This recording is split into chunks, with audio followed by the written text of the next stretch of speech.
Praise lord. దేవుని ఘనమైన నామమునకు మహిమ కలుగునుగాక. ప్రభు నామమున మీ అందరికీ హృదయపూర్వక వందనాలు. ఈ ఉదయకాలము దేవుని వాక్యాన్ని విందాం. లూకా సువార్త 1వ అధ్యాయము 28వ వచనము. ఆ దూత లోపలికి వచ్చి ఆమెను చూచి, దయాప్రాప్తురాలా, నీకు శుభము, ప్రభువు నీకు తోడై ఉన్నాడని చెప్పెను. ప్రేమిని వల్లరా, గాబ్రియేలు దేవదూత మరియ దగ్గరికి వచ్చిందండి.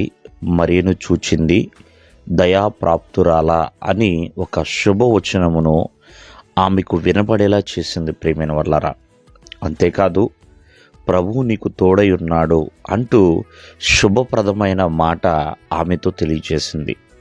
నిజమే, ఆమె జీవితంలో ఎన్నో రకాల ఇబ్బందులు పడి ఉండొచ్చేమో, ఎన్నో రకాల సమస్యలు గుండా తను నడిచి ఉండొచ్చేమో, కానీ దేవుని దూత మాత్రము నీకు శుభమనే ఒక చక్కటి మాట చెప్పిందండి.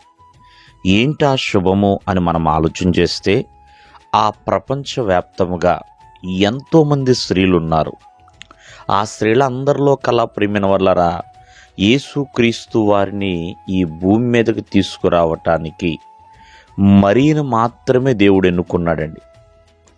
చక్కగా పవిత్రురాలైన కన్యకగా ఎంతోమంది కన్యకలు ఉన్నారు, కానీ యేసుక్రీస్తు వారి యొక్క పుట్టుకకు మరియ పాత్ర అనేది చాలా విశిష్టమైనది, ఘనమైనది. కావున మరియను మాత్రమే దేవుడు ఎన్నుకున్నాడండి. కారణము, మరియ దేవుని దయ పొందుకున్నది కాబట్టి. అందుకనే గాబ్రియేలు దేవదూత దయాప్రాప్తురాలా, నీకు శుభమని చక్కటి మాట సెలవిస్తుంది. దేవుని దయ పొందుకుంది. అంతేకాకుండా దేవుడు తోడై ఉన్నాడని చెప్పింది. ప్రియమైన వల్లరా, నిజమే, అన్ని సమయాలలో అవమానాలు వచ్చినా, నిందలు వచ్చినా, వేదనలు వచ్చినా, తన భర్త తనకు వదిలేయాలని అనుకున్నా సరే దేవుడు తనకు తోడై ఉన్నాడు. హేరోదు తరుముతున్నా, అన్ని సమయాలలో యేసుక్రీస్తు వారు సిలువ వేయబడుతున్నప్పుడు కూడా ప్రియమైన వల్లరా, మరీకు దేవుడు తోడై ఉన్నాడు.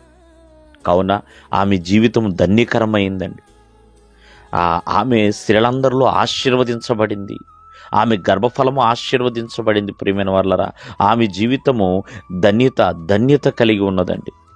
అంతేకాదు, ప్రపంచవ్యాప్తముగా మరియా అందరికీ కూడా ప్రత్యేకమైన స్త్రీగానే ఉండిపోయిందండి. ఎంతోమందిని ఆమెను పూజిస్తున్నారు, మహిమపరుస్తున్నారు. అంత ధన్యత ఆమె పొందుకుంది. కారణము, దేవుడు ఆమె పట్ల దయాదాక్షిణ్యము చూపించి ఉన్నాడు కాబట్టి. దేవుడు మిమ్మల్ని ఆశీర్వదించునుగాక. ఆమేన్.